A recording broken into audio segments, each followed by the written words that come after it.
जब आप इस खबर को देख रहे होंगे तो आपके सामने हजारों ऐसे अनगिनत चेहरे घूम जाएंगे जो अब हमारे बीच में कोरोना काल के चलते नहीं रहे। ऐसे ही कुछ चेहरे हमें ताउम्र याद रखने होंगे और याद आते रहेंगे। इसी कड़ी में कल दिनांक 26 अप्रैल को गाज़ियाबाद में एक श्रद्धांजलि सभा का आयोजन किया गया। परिनिर्वाण प्राप्त चेतन आनंद बोध की प्रथम पुण्यतिथि पर शोक सभा का आयोजन गौतम बुद्ध पार्क कालकागढ़ी चौक गाज़ियाबाद में किया गया। चेतन आनंद पूर्व में डॉक्टर अंबेडकर जन्मोत्सव समिति जो गाज़ियाबाद के अंदर अंबेडकर पार्क में प्रतिवर्ष बाबा साहब के जन्मोत्सव को बड़े हर्षोल्लास से मनाती है, उसके अध्यक्ष रहे।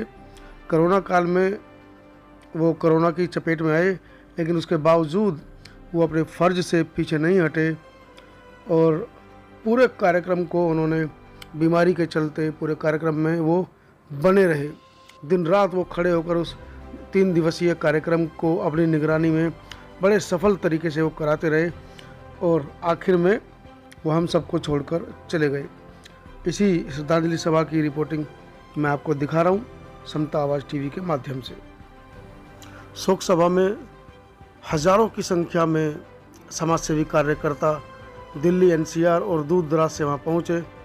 आइए देखिए यह खास खबर समता आवाज़ टीवी पर मनोज अंतानी के द्वारा। अपने भाई चेतन आनंद को श्रद्धा सुमन अर्पित करते हुए मन में बड़ा कष्ट हो रहा है, क्योंकि पिछले साल हमने इनके साथ साथ अपने परिवार के काफ़ी सदस्यों को खोया है।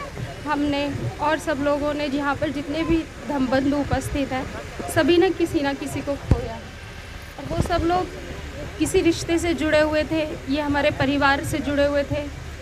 जब इनके बारे में इनके चेतन भाई के बारे में पता चला था मेरी माँ को, तो 2 दिन तक उन्हें हमने बताया ही नहीं था कि उनकी तबीयत ख़राब है, वो ये रहे नहीं हैं। जब उन्हें तीसरे दिन ये मालूम हुआ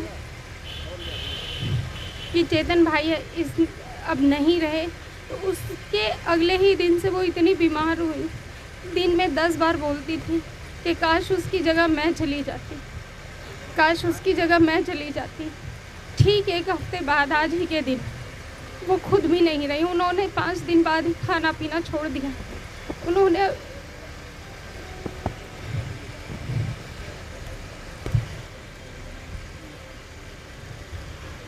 माफ़ी चाहती हूँ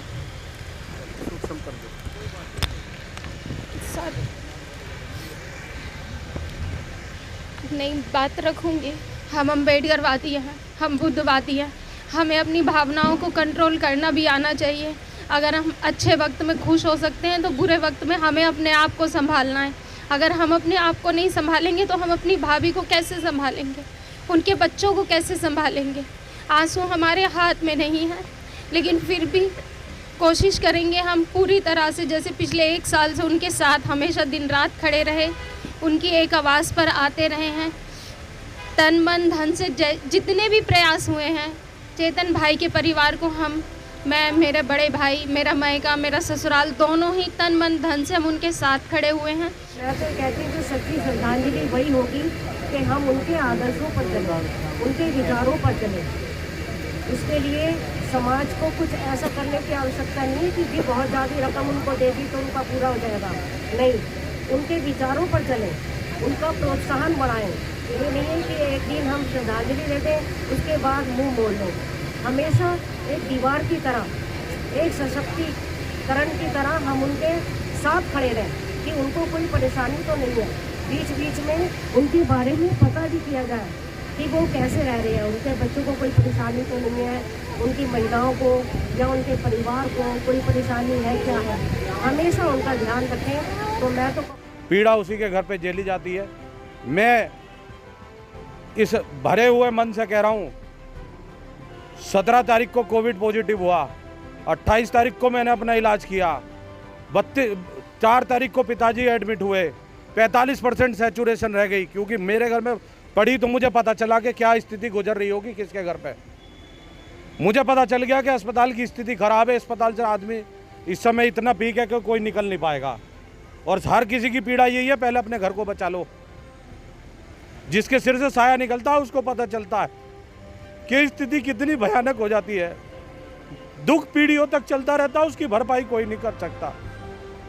मैंने उसके बाद उसकी अपनी माँ को झेला। मेरी माँ मेरे साथ में कोविड में दूसरे कमरे में, पिताजी नीचे है। 45% सैचुरेशन का मतलब है दिन के 6 सिलेंडर लगना। और उस समय 6 सिलेंडर ऐसी स्थिति थी कि कोई करोड़पति भी हो उसे भी ना मिले। पर आप लोगों के आशीर्वाद से हमने उनको विजय प्राप्त की, उस कोरोना पे बचाया परिवार को। और डॉक्टर होने के नाते मैंने पूरे जितना भी समय मेरे से हो सका, मैंने कोरोना के समय में जितने अपने समाज के लोग थे क्लिनिक पे बैठ के सबकी सेवा की। आप लोग भी मेरे पास आए होंगे सब, जिनको मैंने सलाह दी कहीं अस्पताल मत चले जाना। जो हमसे कर सकते हैं हमने प्रयास किया। भरपाई किसी की नहीं कर सकते, ना ही पैसों से मोल किसी का दे सकते हैं। मैं समिति के नाते मैं आग्रह कर रहा हूँ स्थायी समिति से भी और मेरे पदाधिकारियों से भी, हम प्रयास करते हैं और प्रयास को सफल बनाने के लिए आप सहयोग का सहयोग लेंगे। इस सड़क का नाम चेतन बोध के नाम पर रखवाया जाए।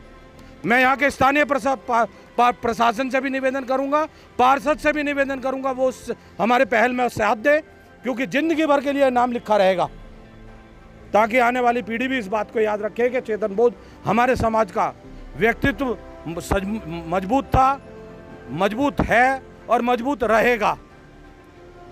आज हम जुड़े, चेतन बोध के लिए जुड़े। लोग बाग तो 10-10 लोग भी इकट्ठे नहीं हो पाते। छोटे से पीरियड में हमने प्रयास किया।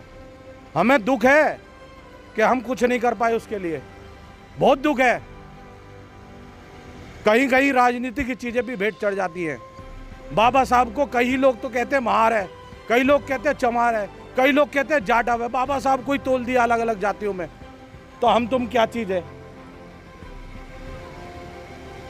तो मैं दिल की गहराई से निवेदन ये करना चाहता हूँ, हमारे आंसुओं की कीमत नहीं हो सकती, आपकी कीमत है। भाभी जी, आप अपने आप को बचाए रखना। जो धरोहर उस चेतन ने अपने आप को दी है 3 बच्चों के रूप में, उनके लिए प्रयास जितना हम करेंगे। अभी एसडीएम साहब से मिल गए थे, आनंद सिंह चंद्रेश हमारे साथ खड़े हैं। एसडीएम साहब ने कहा जब सरकार तुम्हें देने को ले तैयार बैठी है, तुम ले क्यों नहीं रहे हो। मेरी मुलाकात चेतन आनंद जी से हमेशा दुकान पर ही हुआ करती थी। जब मैं आता था तो दुकान पर ही मिलता था। वो बड़े मृदुभाषी थे, हमेशा हंस के ही बात करते थे और बड़े प्यार से ही बोलते थे। और मैं उनसे हमेशा ये कहते था कि आप जो है ना पैर मत छुआ करो, सामने नमस्कार किया करो। लेकिन उनकी एक ऐसी आदत थी कि जब भी कभी मिलते थे किसी भी आदमी से, तो हमेशा झुक के ही प्रणाम करते थे। मैं हमेशा उनसे कहता था कि आप सामाजिक कार्यकर्ता हो, समाज में आपकी अच्छी पहचान है और आपका समाज में सम्मान है और आपका जो कार्यशैली है उससे लोग प्रभावित हैं और आपका अच्छा चरित्र है, अच्छे साथी हो।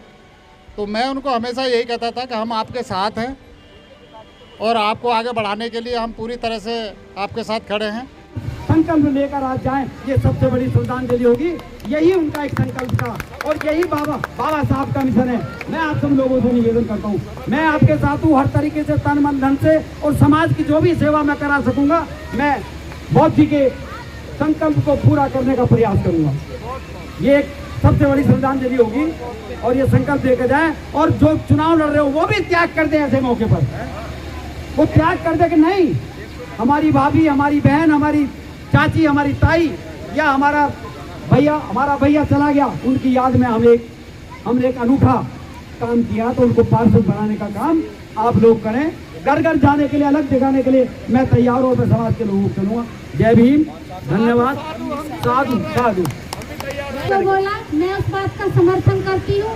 वास्तव में आप तारीफ करने लग रहे हैं कि चेतन ने ये किया, चेतन बोध ने ये किया, चेतन बोध हमारे जीवन में ऐसे काम आया। तो सही मायने आप चाहते हो कि चेतन बोध जिंदा रहे, उसकी विचारधारा जिंदा रहे, तो उसकी मैडम को निर्विरोध चुन लिया जाए, पार्षद का हक उसे दिया जाए और इस आंदोलन में घर घर जाने का साथ मैं दूंगी। क्योंकि मैं गर्व की बात है मेरे लिए कि एक बहन का चुनाव प्रचार मैं करूं और घर घर जा करके वो सब चीजें बताऊं जिन चीजों से इस मोहल्ले के लोग, इस वार्ड के लोग अछूते रहे हों, वो पहलू में उसके सामने रखूं और मैं फुल सपोर्ट में रहूंगी। बहन को बोलना नहीं आता, लेकिन एक शेर नहीं काफी है आपके वार्ड में प्रचार करने के लिए, घर घर जाने के लिए। जय भीम, नमो बुद्धाय। हम पूरे तन मन धन से जितनी मेहनत होगी, चाहे धन की जरूरत पड़े, मेहनत हाथ जोड़ने की जरूरत, मैं पूर्ण रूप से, आत्मिक रूप से सच्ची श्रद्धांजलि आदरणीय चेतन जी के लिए, ये जो आपने प्रस्ताव रखा है, हम सब लोग इसका समर्थन और सच्ची श्रद्धांजलि उनके सम्मान के लिए होगी। साधु आवाज़ टीवी परिवार की तरफ से भाई चेतन आनंद को भावपूर्ण श्रद्धांजलि। समता आवाज़ टीवी हमेशा चेतन आनंद के परिवार के साथ कंधे से कंधा मिलाकर खड़ा है। सब्सक्राइब करें आपके अपने चैनल समता आवाज़ टीवी को, बेल आइकन दबाना ना भूलें सबसे पहले हमारी वीडियो देखने के लिए।